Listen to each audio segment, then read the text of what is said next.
जय साईं राम।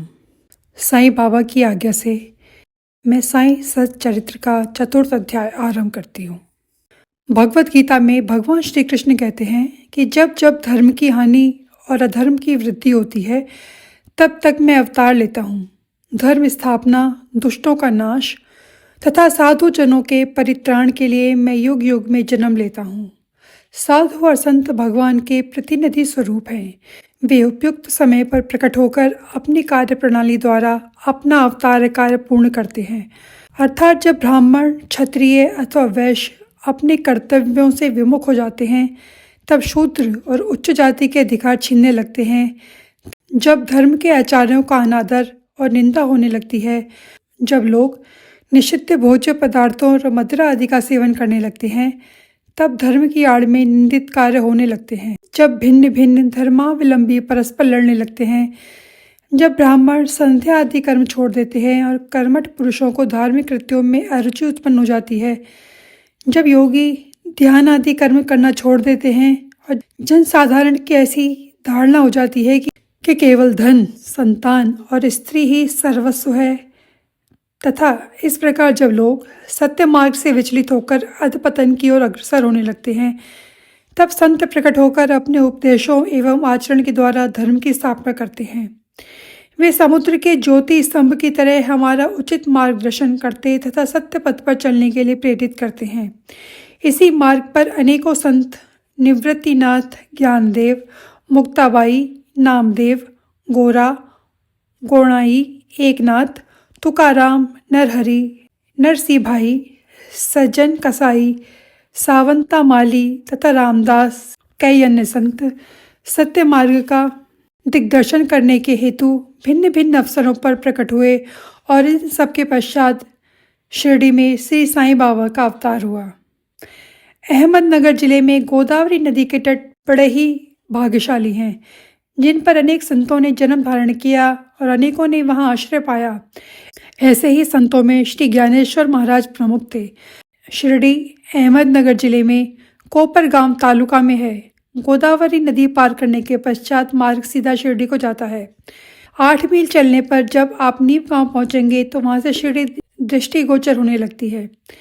कृष्णा नदी के तट पर अन्य तीर्थ स्थान नरसिंहवाड़ी और औदुंबर के समान ही शिरडी भी प्रसिद्ध तीर्थ है। जिस प्रकार दामोजी ने मंगलवेढ़ा को, समर्थ रामदास ने सज्जनगढ़ को, दत्ता अवतार श्री नरसिंह सरस्वती ने वाड़ी को पवित्र किया, उसी प्रकार श्री साईनाथ ने शिरडी में अवतीर्ण होकर उसे पावन किया। जय हो साईनाथ महाराज। श्री साईं बाबा के सानिध्य में शिरडी का महत्व विशेष बढ़ गया है। अब हम उनके चरित्र का अवलोकन करेंगे। उन्होंने इस भवसागर पर विजय प्राप्त कर ली, जिसे पार करना महान दुष्कर तथा कठिन है। शांति उनका आभूषण था तथा वे ज्ञान के साक्षात प्रतिमा थे। वैष्णव भक्त सदैव वहाँ आश्रम पाते। दानवीरों में वे राजा कर्ण के समान दानी थे। वे समस्त सारों के सार रूप थे। ऐहिक पदार्थों से उन्हें अरुचि थी। सदा आत्मस्वरूप में निमग्न रहना ही उनके जीवन का मुख्य ध्येय था। अनित्य वस्तुओं का आकर्षण उन्हें छू भी नहीं पाया था। उनका हृदय शीशे के समान उज्ज्वल था। उनके श्रीमुख से सदैव अमृत वर्षा होती थी। अमीर और गरीब उनके लिए दोनों एक समान थे। मान अपमान की उन्हें किंचित मार्ग भी चिंता न थी। वे निर्भय होकर संभाषण करते, भांति भांति के लोगों से मिलजुल कर रहते। नर्तकियों का अभिनय तथा नृत्य देखना और गजल कव्वाली भी सुनते थे। इतना सब करते हुए भी उनकी समाधि किंचित मार्ग भी भंग न होती। अल्लाह का नाम सदा उनके होठों पर था। जब दुनिया जागती थी तो वे सोते और जब दुनिया सोती थी तो वे जागते थे। उनका अंतःकरण प्रशांत महासागर की तरह शांत था। न उनके आश्रम का कोई निश्चय कर सकता था, न उनकी कार्य प्रणाली का अंत पा सकता था। कहने के लिए तो वे एक स्थान पर ही निवास करते थे, परंतु विश्व के समस्त व्यवहारों एवं व्यापारों का उन्हें भली भांति ज्ञान था। उनके दरबार का रंग ही निराला था। वे प्रतिदिन अनेक किद्वंतियाँ कहते, परंतु उनकी अखंड शांति किंचित मार्ग भी विचलित न होती थी। वे सदा मस्जिद की दीवार के सहारे बैठे रहते थे। प्रातः, मध्याह्न और सायंकाल लेंडी तथा चावड़ी की ओर वायु सेवन करने जाते तो भी सदा आत्मस्थित ही रहते। स्वतः सिद्ध होकर वे साधकों के समान आचरण करते थे। वे विनम्र, दयालु तथा अभिमान रहित थे। उन्होंने सबको सदा सुख पहुंचाया। ऐसे थे श्री साईं बाबा, जिनके श्री चरणों का स्पर्श कर शिरडी पावन बन गई। उसका महत्व असाधारण हो गया। जिस प्रकार ज्ञानेश्वर ने आलंदी और एकनाथ ने पैठण का उत्थान किया, वही गति श्री साईं बाबा द्वारा शिरडी को प्राप्त हुई। शिरडी के फूल, पत्ते, कंकड़, पत्थर भी धन्य हैं, जिन्हें श्री साईं चरणाम्बुजों का चुंबन और उनकी चरण रज मस्तक पर धारण करने का सौभाग्य प्राप्त हुआ। भक्तगणों को शिरडी एक दूसरा पंढरपुर, जगन्नाथपुरी, द्वारिका, बनारस, महाकालेश्वर तथा गोकर्ण महाबलेश्वर बन गई। श्री साईं का दर्शन ही भक्तों का वेद मंत्र था, जिसके परिणाम स्वरूप आसक्ति घटती और आत्मदर्शन का पथ सुगम होता था। उनका श्री दर्शन ही योग साधन था और उनसे वार्तालाप करने से समस्त पाप नष्ट हो जाते थे। उनका पाद सेवन करना ही त्रिवेणी स्नान के समान था तथा चरणामृत पान करने मात्र से ही समस्त इच्छाओं की तृप्ति होती थी। उनकी आज्ञा हमारे लिए वे सदृश थी। प्रसाद तथा उति ग्रहण करने से चित्त की शुद्धि होती थी। वे ही हमारे राम और कृष्ण थे, जिन्होंने हमें मुक्ति प्रदान की। वे ही हमारे परम ब्रह्म हैं। वे ही छंदों से परे रहते तथा कभी निराश व हताश नहीं होते थे। वे सदा आत्मस्थित, चैतन्य घन तथा आनंद की मंगल मूर्ति थे। कहने को तो शिरडी उनका मुख्य स्थान था, परंतु उनका कार्यक्षेत्र पंजाब, कलकत्ता, उत्तरी भारत, गुजरात, ढाका तथा कोंकण तक विस्तृत था। श्री साईं बाबा की कीर्ति दिन प्रतिदिन चहुओर फैलने लगी और जगह जगह से दर्शनार्थी आकर उनके भक्त उनका लाभ उठाने लगे। केवल दर्शन से ही मनुष्य चाहे तो शुद्ध अथवा अशुद्ध हृदय हो, चित्त को परम शांति मिल जाती थी। उन्हें उस आनंद का अनुभव होता था जैसे कि पंढरपुर में श्री विट्ठल के दर्शन से। ये कोई अतिशोक्ति नहीं है। देखिए, एक भक्त का यही अनुभव पाया। लगभग 95 वर्ष के वयोवृद्ध भक्त, जिनका नाम गौली बुवा था, पंडरी के एक वारकरी थे। वे 8 मास पंढरपुर तथा 4 मास गंगा के तट पर निवास करते थे। सामान ढोने के लिए एक गधे को अपने पास रखते थे और एक शिष्य भी उनके साथ रहता था। वे प्रतिवर्ष वारी लेकर पंढरपुर जाते और लौटते समय श्री बाबा के दर्शनार्थ शिरडी आते थे। बाबा पर उनका अगाध प्रेम था। वे बाबा की ओर एकटक निहारते और कह उठते, ये तो श्री पंडरी नाथ हैं, श्री विट्ठल के अवतार हैं, जो अनाथ नाथ, दीन दयालु और दीनों के नाथ हैं। गौली बुवा श्री विठोबा के परम भक्त थे।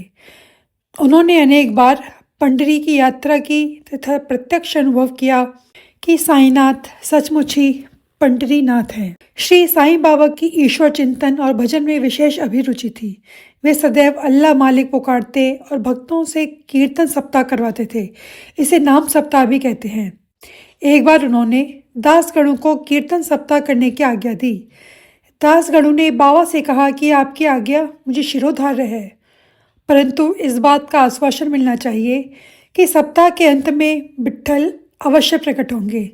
बाबा ने अपना हृदय स्पर्श करते हुए कहा कि विट्ठल अवश्य प्रकट होंगे, परंतु साथ ही भक्तों में श्रद्धा व तीव्र उत्सुकता का होना भी अनिवार्य है। ठाकुरनाथ की डंकपुरी, विट्ठल की पंडरी, रणछोड़ की द्वारिका यही तो है। किसी को दूर जाने की आवश्यकता नहीं। क्या विट्ठल कहीं बाहर से आएंगे? वे तो यही विराजमान है। जब भक्तों में प्रेम और भक्ति का स्रोत प्रवाहित होगा तो विट्ठल स्वयं यहाँ प्रकट हो जाएंगे। सप्ताह समाप्त होने के बाद विट्ठल भगवान जब इस प्रकार प्रकट हुए, काका साहेब दीक्षित सदैव की भांति स्नान करने के पश्चात जब ध्यान करने बैठे तो उन्हें विट्ठल के दर्शन हुए। दोपहर के समय जब वे बाबा के दर्शनार्थ मस्जिद पहुंचे तो बाबा ने उनसे पूछा, क्यों विट्ठल पाटिल आए थे ना, क्या तुम्हें उनके दर्शन हुए? वे बहुत चंचल हैं, उनको दृढ़ता से पकड़ लो। यदि थोड़ी सी भी असावधानी हुई तो वे बचकर निकल जाएंगे। ये प्रातःकाल की घटना थी और दोपहर के समय उन्हें पुनः दर्शन हुए। उसी दिन एक चित्र बेचने वाला विठोबा के 25-30 चित्र लेकर वहां बेचने को आया। ये चित्र ठीक वैसा ही था कि जैसा कि काका साहेब दीक्षित को ध्यान में दर्शन हुए थे। चित्र देखकर और बाबा के शब्दों का स्मरण कर काका साहेब को बड़ा विस्मय और प्रसन्नता हुई। उन्होंने एक चित्र शहर से खरीद लिया और उसे अपने देवघर में प्रतिष्ठित कर दिया। ठाणे से अवकाश प्राप्त मामलतदार श्री वीही देव ने अपने अनुसंधान के द्वारा ये प्रमाणित कर दिया कि शिरडी पंढरपुर की परिधि में आती है। दक्षिण में पंढरपुर श्री कृष्ण का प्रसिद्ध स्थान है, अतः शिरडी ही द्वारिका है। द्वारिका की एक और व्याख्या सुनने में आई है, जो कि कई नारायण अय्यर द्वारा लिखित भारतवर्ष का स्थायी इतिहास में स्कंद पुराण से उद्धृत की गई है। वह इस प्रकार है: चतुर्वर्णाम अपि वर्णानाम यत् द्वारिकाणि सर्वतः अतो द्वारावती इत्युक्ता विदिध्वस्तव भी।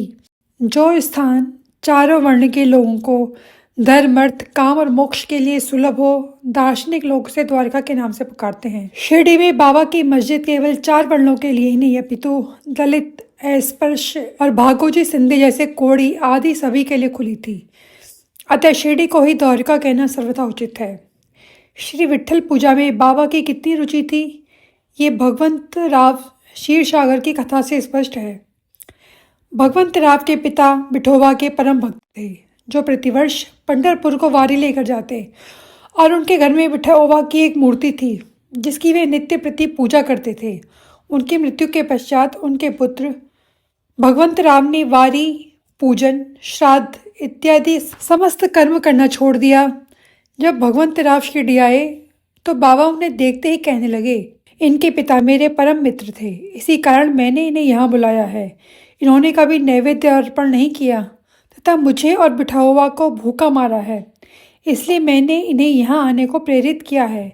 अब मैं इन्हें हठपूर्वक पूजा में लगा दूंगा।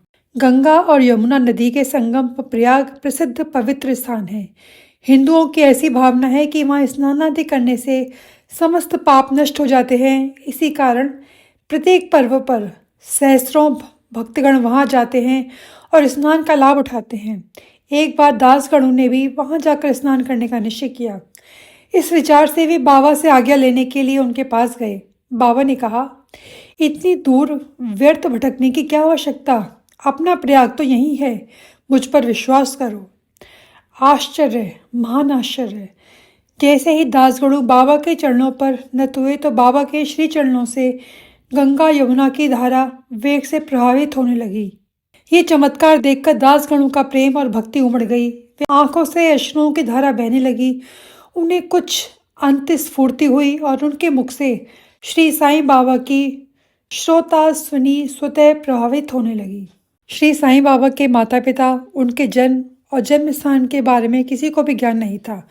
इस संबंध में बहुत छानबीन की गई। बाबा से तथा अन्य लोगों से भी इस विषय में पूछताछ की गई, परंतु कोई संतोषप्रद उत्तर अथवा सूत्र हाथ न लग सका। यथार्थ में हम लोग इस विषय में सर्वथा अनभिज्ञ हैं। नामदेव और कबीर दास जी का भी जन्म अन्य लोगों की भांति नहीं हुआ था।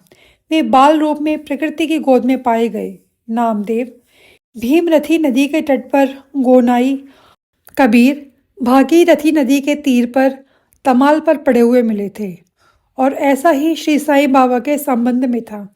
वे शिरडी में नीम वृक्ष के तले 16 वर्ष की तरुणावस्था में स्वयं भक्तों के कल्याणार्थ प्रकट हुए। उस समय भी वे पूर्ण ब्रह्मज्ञानी प्रतीत होते थे।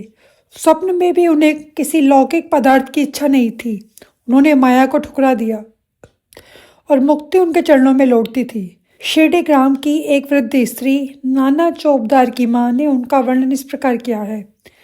एक तरुण, स्वस्थ, फुर्तीला, अति रूपवान बालक सर्वप्रथम नीम वृक्ष के नीचे समाधि में लीन दिखाई पड़ा। सर्दी व गर्मी की उन्हें किंचित मार्ग भी चिंता न थी।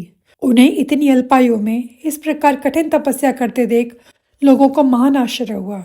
दिन में वे किसी से भेंट नहीं करते थे और रात्रि में निर्भय होकर एकांत में घूमते थे। लोग आश्चर्यचकित होकर पूछते फिरते कि इस युवक का कहाँ से आगमन हुआ। इसकी बनावट और आकृति इतनी सुंदर थी कि एक बार देखने मात्र से लोग आकर्षित हो जाते। वे सदा नीम वृक्ष के नीचे बैठे रहते और किसी के द्वार पर न जाते थे। यद्यपि वे देखने में युवक प्रतीत होते थे, परंतु उनका आचरण महात्माओं के समान था। वे त्याग और वैराग्य की साक्षात प्रतिमा थे। एक बार आश्चर्यजनक घटना हुई। एक भक्त को भगवान खंडोबा का संचार हुआ। लोगों ने शंका निवारणार्थ उससे प्रश्न किया, हे देव, कृपया बतलाइए कि ये किस भाग्यशाली पिता की संतान है, इनका कहाँ से आगमन हुआ। भगवान खंडोबा ने एक कुदाली मंगाई और निर्दिष्ट स्थान पर खोदने का संकेत किया। जब वे स्थान पूर्ण रूप से खोदा गया तो वहां एक पत्थर के नीचे ईंटें पाई गईं। पत्थर को हटाते ही एक द्वार दिखा जहां 4 दीप जल रहे थे। उन दरवाजों का मार्ग एक गुफा में जाता था जहां गौमुखी आकार की इमारत, लकड़ी के तख्ते और मालाएं आदि दिखाई पड़ी।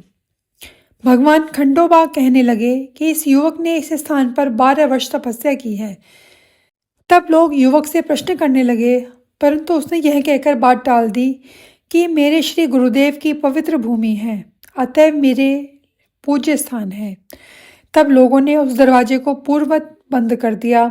जिस प्रकार अश्वत्थ तथा औदुंबर वृक्ष पवित्र माने जाते हैं, उसी प्रकार बाबा ने भी इस नीम वृक्ष को उतना ही पवित्र माना और प्रेम किया। अहिलसापति तथा शिरडी के अन्य भक्त इस स्थान को बाबा के गुरु का समाधि स्थान मानकर सदैव नमन किया करते थे। नीम वृक्ष के आसपास की भूमि श्री हरि विनायक साठे ने मोल ले ली और उस स्थान पर एक विशाल भवन का निर्माण किया, जिसका नाम साठेवाड़ा रखा गया। बाहर से आने वाले यात्रियों के लिए ये वाड़ा ही एकमात्र विश्राम स्थान था, जहाँ सदैव भीड़ रहा करती थी। नीम वृक्ष के नीचे चारों ओर चबूतरा बांधा गया। सीढ़ियों के नीचे दक्षिण की ओर एक छोटा सा मंदिर है, जहाँ भक्त लोग चबूतरे के ऊपर उत्तराभिमुख होकर बैठते हैं। ऐसा विश्वास किया जाता है कि जो भक्त गुरुवार तथा शुक्रवार को संध्या को वहाँ धूप, अगरबत्ती आदि सुगंधित पदार्थ जलाते हैं, वे ईश कृपा से सदा सुखी होंगे। ये वाड़ा बहुत ही पुराना तथा जीर्ण शीर्ण अवस्था में था तथा इसका जीर्णोद्धार की नितांत आवश्यकता थी, जो संस्थान द्वारा पूर्ण कर दी गई। कुछ समय के पश्चात एक दूसरे वाड़े का निर्माण हुआ, जिसका नाम दीक्षित वाड़ा रखा गया। काका साहेब दीक्षित कानूनी सलाहकार थे। जब वे इंग्लैंड में थे तब वहाँ उन्हें किसी दुर्घटना से पैर में चोट आ गई। उन्होंने अनेक उपचार किए, परंतु पैर अच्छा नहीं हो सका। नाना साहेब चांदोरकर ने बाबा की कृपा प्राप्त करने का परामर्श दिया, इसलिए उन्होंने सन 1909 में बाबा के दर्शन किए। उन्होंने बाबा से पैर के बदले अपने मन की पंगुता दूर करने की प्रार्थना की। बाबा के दर्शन से उन्हें इतना सुख प्राप्त हुआ कि स्थायी रूप से ही शिरडी में रहना स्वीकार कर लिया और इसी कारण उन्होंने तथा भक्तों के हेतु एक वाड़े का निर्माण कराया। इस भवन का शिलान्यास दिनांक 9/12/1910 को किया गया था। उसी दिन अन्य 2 विशेष घटनाएं हुई। श्री दादा साहेब कापड़े को घर वापस लौटने की अनुमति प्राप्त हो गई। चावड़ी में रात्रि की आरती आरंभ हो गई। कुछ समय में ही वाड़ा संपूर्ण रूप से बन गया और रामनवमी 1911 के शुभ अवसर पर उसका यथाविधि उद्घाटन कर दिया गया। इसके बाद एक और वाड़ा मानो एक शाही भवन नागपुर के प्रसिद्ध श्रीमंत बूटी ने बनवाया। इस भवन के निर्माण में बहुत अधिक धनराशि लगाई गई। उनकी समस्त निधि सार्थक हो गई, क्योंकि बाबा का शरीर अब यहीं विश्रांति पा रहा है और फिलहाल वे समाधि मंदिर के नाम से विख्यात है। इस मंदिर के स्थान पर पहले एक बगीचा था, जिसमें बाबा स्वयं पौधों को सींचते और उसकी देखभाल करते थे। यहाँ पहले एक छोटी सी कुटी भी नहीं थी, वहाँ 3 वाड़ों का निर्माण हो गया। इन सब में साठेवाड़ा पूर्व काल में बहुत ही उपयोगी था। बगीचे की कथा, वामन तात्या की सहायता से स्वयं बगीचे की देखभाल, शिरडी से श्री साईं बाबा की अस्थायी अनुपस्थिति तथा चांद पाटिल की बारात में पुनः शिरडी लौटना, देवीदास, जानकी दास और गंगा तीर की संगति, मोहिद्दीन तंबोली के साथ कुश्ती, मस्जिद में निवास, श्री डेंगले व अन्य भक्तों पर प्रेम, अन्य घटनाओं का अगले अध्याय में वर्णन किया जाएगा। साईनाथ महाराज की जय। जय साईं राम।